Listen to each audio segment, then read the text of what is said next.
प्रभात प्रिय विद्यार्थियों, मैं शालिग्राम तिवारी, प्रशिक्षित स्नातक शिक्षक हिंदी, केंद्रीय विद्यालय राजगीर से आप सभी के समक्ष पुनः उपस्थित हूँ। प्यारे बच्चों, प्रस्तुत कालांश में हम कक्षा 10वीं अ पाठ्यक्रम के अंतर्गत क्षितिज भाग 2 से राम लक्ष्मण परशुराम संवाद के शेष पदों की व्याख्या पर चर्चा करेंगे। राम लक्ष्मण परशुराम संवाद तुलसीदास जी द्वारा रचित महाकाव्य रामचरितमानस से लिया गया है। आइए बच्चों, हम आगे के दोहे एवं चौपाइयों का अर्थ जानने का प्रयास करते हैं। जो बिलोक की अनुचित कहूँ, क्षमहु महामुनिधि, सुनि सरोस भृगुवंश मणि, बोले गिरा गंभीर। कौशिक सुनहु मंद यहु बालक, कुटिल कालवस निज कुल घालक। भानुवंश राकेश कलंकु, निपट निरंकुश अबुध असंकु। काल कवलु हो इहि क्षण माहि, कहूँ पुकारी खोरी मोहि नाही। तुम हट कहु जो चहु बारा, कहु प्रताप बल रोसु हमारा।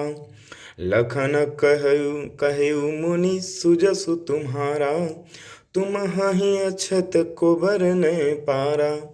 अपने मुँह तुम आपनी करनी, बार अनेक भांति बहु बरनी।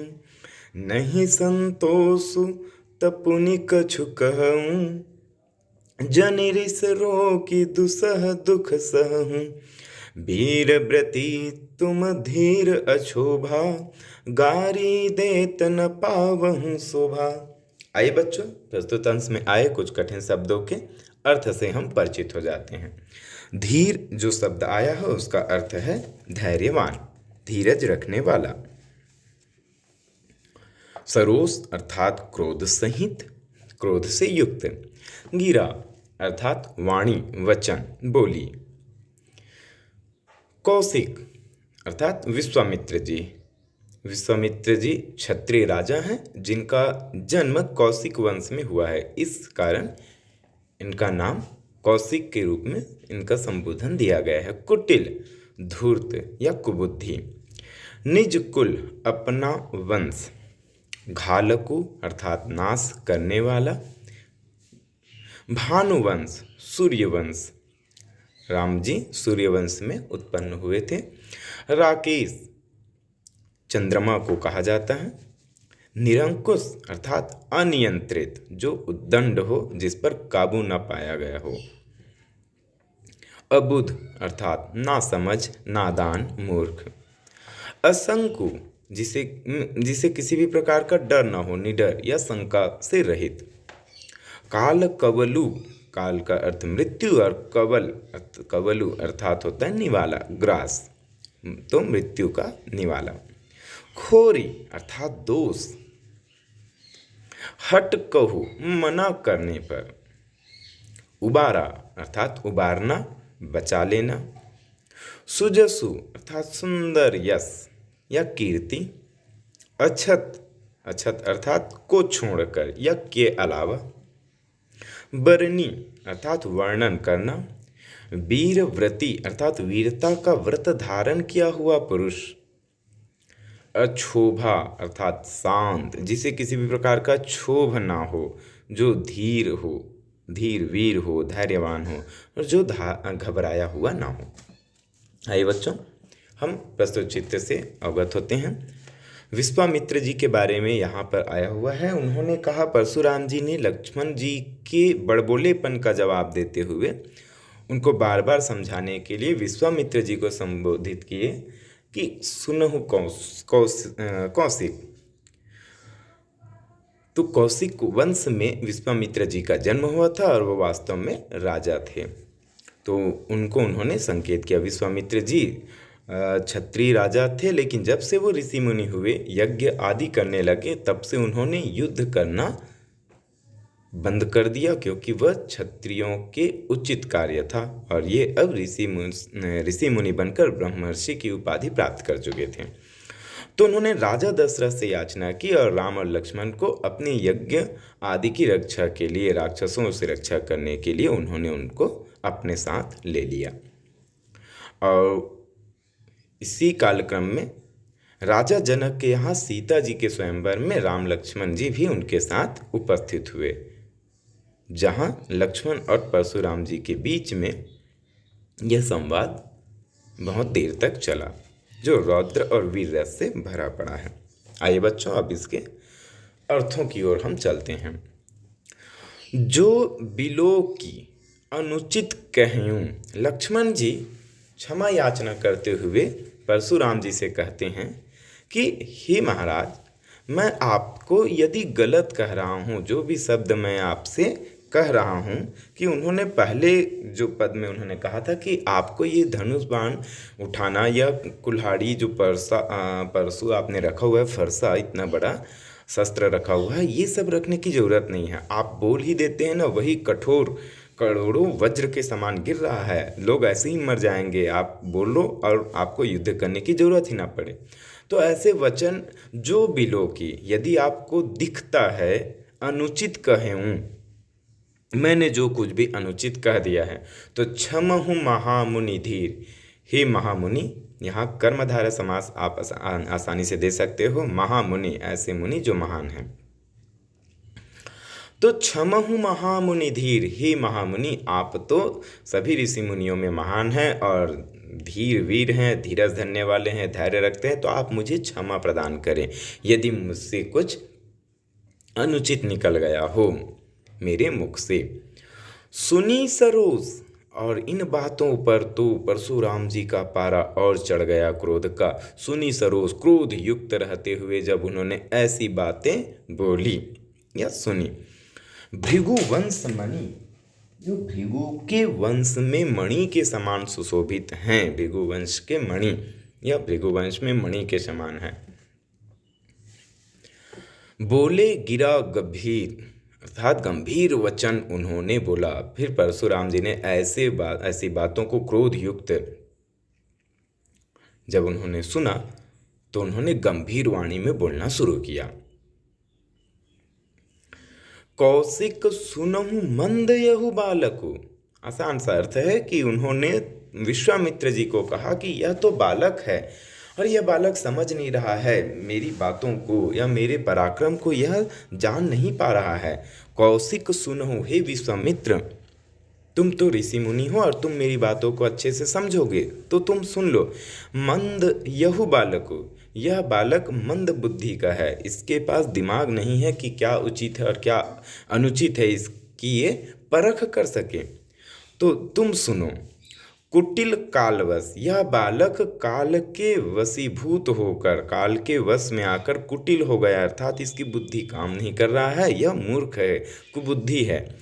और ऐसे करके यह अपने कुल के नाश को बढ़ावा दे रहा है। निज कुल घालकु, अपने ही वंश के लिए यह घातक सिद्ध होने जा रहा है। तो तुम संभाल लो यदि चाहो। और भानुवंश राकेश कलंकु, भानुवंश जो सूर्य वंश है, जिसमें राजा दशरथ, अज आदि महान प्रतापी राजा हुए हैं, राजा हरिश्चंद्र जी भी इसी वंश से हैं। इतने महान उज्ज्वल वंश में रूपी चांद में, राकेश का अर्थ हुआ चंद्रमा, यहाँ आप रूपक अलंकार देख सकते हैं। भानुवंश रूपी चांद में, तो भानुवंश राकेश कलंको, तो भानुवंश सूर्य वंश रूपी चंद्रमा में यह दाग है, धब्बा है, यह कलंक है, कलंक के समान है। ऐसा उन्होंने यहाँ पर लक्ष्मण जी के लिए कहा विश्वामित्र जी से। निपट, यह तो बिल्कुल ही, निपट का अर्थ है बिल्कुल ही, निरंकुश है, उद्दंड बालक है, अबुध अर्थात इसके पास बुद्धि ही नहीं है, मूर्ख है। और असंकु, सबसे बड़ी बात तो ये निडर है, डरता भी नहीं है जरा भी। ऐसा कहकर परशुराम जी ने विश्वामित्र जी से कहा कि अब आप ही समझा लीजिए, वरना मेरा जो शस्त्र है चलने को तत्पर है। काल कवलु, यदि यह काल का ग्रास बन गया, काल का मृत्यु का निवाला बन गया मेरे हाथों, हो इही क्षण माही, मेरे द्वारा यह क्षण भर में, मात्र कुछ पल में ही यह काल का निवाला हो जाएगा, तो आप इसे बचा लीजिए। फिर कहूँ पुकारी फिर मुझे बोलना मत, खोरी मोहि नाही मुझे दोष मत देना, है ना। कहूँ पुकारी खोरी मोहि नाही, मुझे फिर मैं बार बार पुकार कर बोल कर कह रहा हूँ कि मुझे दोष ना देना यदि इसकी मृत्यु मेरे हाथों हो गई। तुम हट कहू जो चाहूँ उबारा, यदि आप चाहते हैं, जो चाहूँ उबारा, जो बचाना चाहते हैं आप, तो हट कर मतलब आप मुझसे यदि निवेदन करेंगे तो आप इसके प्राणों की रक्षा कर पाएंगे। यदि आप बचाना चाहते हैं तो आप यदि मना करेंगे तो मैं इसको छोड़ दूंगा, और यदि ऐसा करना चाहते हैं तो आप पुनः इसे कही प्रतापु बलु रोसु हमारा, तो इस बालक को, इस उद्दंड बालक को, नासमझ बालक को आप बताइए क्या चीज़, मेरे प्रताप के बारे में जो इतना फैला हुआ है पूरे विश्व में, मेरे बल या ताकत के बारे में, शक्ति के बारे में बताइए, रोष मेरा जो क्रोध है उसके बारे में बताइए, ताकि यह बालक मुझसे क्षमा मांग ले और यह अपनी जो उद्दंडतापूर्ण बातें ये कर रहा है, बड़बोलापन दिखा रहा है, उसको मैं माफ़ कर सकूं। तो इतने पर लखन लाल जी ने देखा, लखन कहेऊ मुनि सुजसु तुम्हारा। लखन लाल जी बोलते हैं, महाराज हे मुनि, सुजसु तुम्हारा, आपके सुंदर यश को तो केवल आप ही जानते हैं, और तुम ही अछत को वर्णय पारा, और आपको छोड़कर उसका वर्णन कर पाने में कौन भला सक्षम होगा। आपका जो सुंदर यश है, लक्ष्मण जी ने कहा कि ये कौन कौन से सुंदर यश है, कि किस प्रकार आपने अपनी माता के गर्दन को पिता के कहने पर काट दिया था। यह एक प्राचीन मिथक है या कथा आती है जिसमें ऐसा उल्लेख आया हुआ है। फिर उन्होंने अपने पिता से याचना करके अपनी माँ एवं भाइयों को पुनः जीवित कराया। तो लखन जी कहते हैं कि आपके सुंदर यश को, वह सुंदर यश कौन सा है, कि किस प्रकार आपने अपनी माता एवं भाइयों के गर्दन को पिता के कहने पर, आदेश पर आपने काट दिया था। हाँ बिल्कुल, आप पिता के आज्ञाकारी हैं और वह सुंदर गौरव सभी जानते हैं। तो ऐसे वर्णन को आपसे भला बेहतर कौन कह सकता है। अपने मुँह तुम आपनी करने, अपने मुँह से आप अपने कार्यों को बार अनेक भांति बहुबरनी, मतलब अनेक बार भांति भांति प्रकार से घुमा फिरा कर बार बार आप उसका वर्णन बखूबी कर पाते हैं। तो मुझे नहीं लगता कि आपके अलावा विश्वामित्र जी हमारे जो मुनि हैं, ऋषि मुनि, वो कह पाएंगे। उसमें तो आप ही भले सक्षम नजर आ रहे हैं। तो आप अपनी करनी को अपने मुंह से जो बता पा रहे हैं अनेक प्रकार से, तो वह ज़्यादा अच्छा लग रहा है। और अभी तक आपको अपने वीर गाथा के वर्णन में संतुष्टि नहीं हुई हो, नहीं संतोषु त पुनि कहु कछु कहूँ। वो कह रहे हैं कि यदि इतने पर भी आपको अपने गुणों के वर्णन से संतुष्टि नहीं मिली है तो पुनि फिर से कछु कहूँ, कुछ कह डालिए फिर से, हम लोग तो तैयार ही हैं। क्योंकि हम युद्ध तो आपके साथ कर नहीं पाएंगे, क्योंकि आप ब्राह्मण हैं और ब्राह्मणों पर हमारे वंश के द्वारा यह मनाही है कि आप पर हम हथियार या शस्त्र नहीं उठा सकते, भले ही आप हम पर जितना भी हमारा अपराध मानकर हमें दंडित कर लीजिए। तो यदि आपको संतुष्टि नहीं हुई है तो पुनः कुछ कह डालिए। जनी रिस रोकी, अपने रिस को, क्रोध को आप जबरदस्ती रोकिए मत। दुसह दुख सहूँ, क्योंकि ऐसा करने पर आप अपने क्रोध को रोकेंगे, और ये क्रोध को रोकना वास्तव में दुसह मतलब जिसे सह पाना कठिन हो, ये बहुत मुश्किल होता है हम अपने क्रोध को रोक पाएँ। तो आप अपने क्रोध को रोक कर जो कठिन दुख सहन करने की चेष्टा कर रहे हैं, ऐसा प्रयास मत कीजिए, क्योंकि इससे आपको ही तकलीफ होगा। आप अपने क्रोध को निकाल ही लीजिए। ऐसा लक्ष्मण जी ने उनको फिर कहा, और आगे उनके तारीफ में फिर उन्होंने कहा, वीर व्रती, आपने तो वीरता का व्रत धारण किया हुआ है। वीर व्रती तुम धीर अछोभा, आप कभी भी क्षोभग्रस्त नहीं होते, उदास नहीं होते, आप हमेशा शांत रहने वाले हैं, धीरज रखने वाले हैं, धैर्यशील हैं, और वीरता का व्रत धारण किया हुआ है आपने। तभी तो इतने बार आपने अपने पराक्रम से पृथ्वी को क्षत्रियों से विहीन कर दिया, दुष्ट राजाओं से आपने पृथ्वी को खाली कर दिया। गारी देत न पावहु शोभा, आप जब गाली देंगे केवल बोल बोल कर तो यह आपकी वीरता के अनुकूल नहीं होगी, आपकी वीरता इससे शोभा नहीं पाएगी। तो इससे अच्छा तो आप अपने गुणों का गुणगान और कर लीजिए। सूर समर करनी करही, कही न जनावही आपू। लक्ष्मण जी आगे बोलते हैं, सूर मतलब वीर योद्धा, समर अर्थात संग्राम युद्ध भूमि, करनी करही कही। यहाँ पर आप देख सकते हैं कवर्ण की आवृत्ति से फिर सवर्ण की आवृत्ति से आपको अनुप्रास अलंकार देखने को मिल रहा है। तो जो वीर योद्धा होते हैं वो युद्ध भूमि में करनी करही अपना कार्य करते हैं, अपना कर्म करते हैं, मतलब युद्ध भूमि में आकर युद्ध करते हैं, वही सूरवीर कहलाते हैं। कही न जनावही आपू, और कह कह कर अपनी बातों को सामने वाले को प्रदर्शित नहीं करते, वो तो अपने कर्म से ही, अर्थात सूरवीर वह होता है जो कथनी और करनी में अंतर समझता है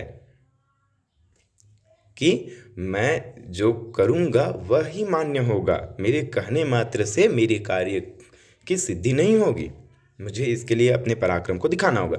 तो वीर योद्धा जो होता है वो युद्ध भूमि में आकर केवल बोलता नहीं बल्कि अपने गुणों का प्रदर्शन करता है और वो युद्ध लड़ता है। विद्यमान रण पाई रिपु, और रण अर्थात युद्ध भूमि में जब वह अपने शत्रु को पा जाता है, सामने उपस्थित देखता है, विद्यमान पाता है, तो उसी समय वो युद्ध भूमि में लड़ना शुरू कर देता है।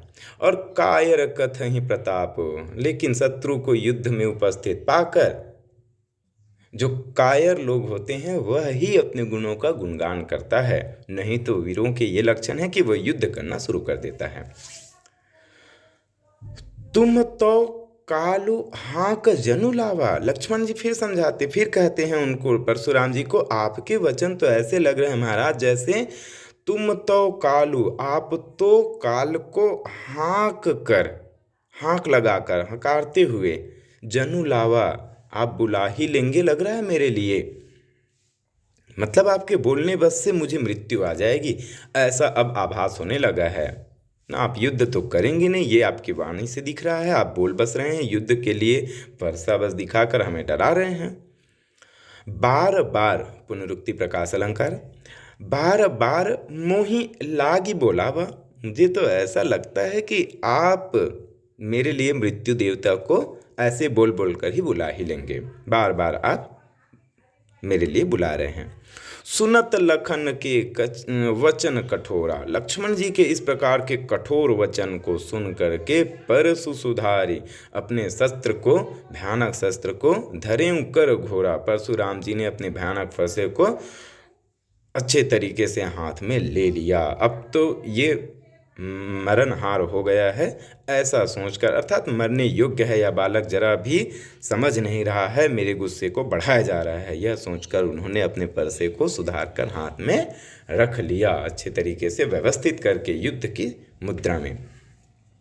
अब जनि देई दोष मोहि लोगु, परशुराम जी अब बोलते हैं कि अब कोई भी व्यक्ति, अब जनी अब नहीं, देई दोषु दोष मत देना, मोहि लोगु मुझे लोगों, यहाँ बैठने वाले, सभा में बैठने वाले राजवंश के सभी जो प्रतापी राजा हैं, ऋषि मुनिगण हैं, वो मुझे कोई भी दोष ना दें, क्योंकि यह जो बालक है कटुवादी, बहुत ही कड़वा बोलता है और वध जोगु, और इसलिए यह बालक अब वध के योग्य हो चुका है, मतलब मृत्यु के लायक हो गया है, इसने सभी हदें पार कर दी हैं।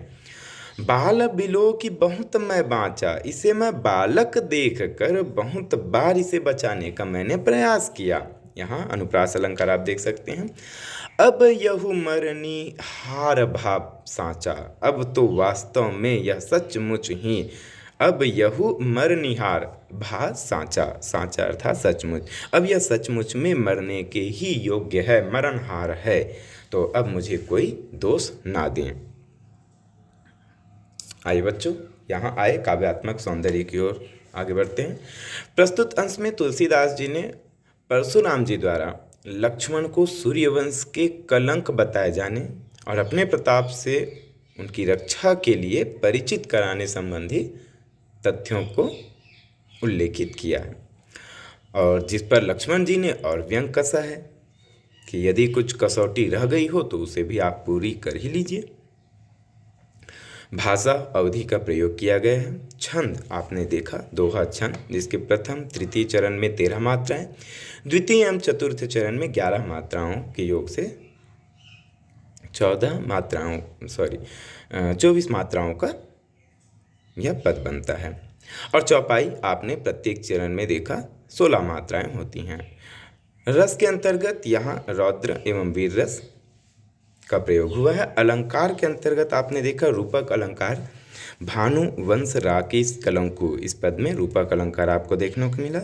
बार बार मोहि लागी बोलावा, यहाँ आपने पुनरुक्ति प्रकाश अलंकार देखा तथा अन्य पदों में अन्य स्थानों पर अनुप्रास अलंकार की भी छटा देखने को मिली।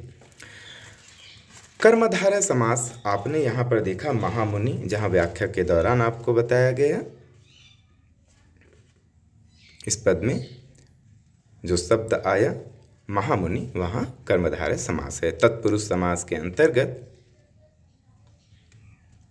आपने देखा भानुवंश शब्द, सूर्य का वंश तथा अन्य पद भी हैं। कालवश अर्थात काल के वशीभूत।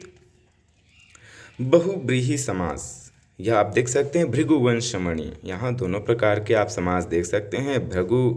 भृगुवंश में मणि के समान तत्पुरुष समास भी ले सकते हैं, साथ ही भृगुवंश में मणि के जैसे हैं जो, तो यह बहुव्रीहि समास भी लिया जा सकता है। साथ ही तत्पुरुष समास आप अनुचित शब्द में देख सकते हैं। नंस तत्पुरुष जिसे कहते हैं न उचित, यह नंस तत्पुरुष के अंतर्गत आता है। समस्त पद ओज शब्द गुण से परिपूर्ण है। तो प्यारे बच्चों, आशा करता हूँ कि प्रस्तुत अंश आपको अच्छे से समझ में आया होगा। आप सभी का धन्यवाद।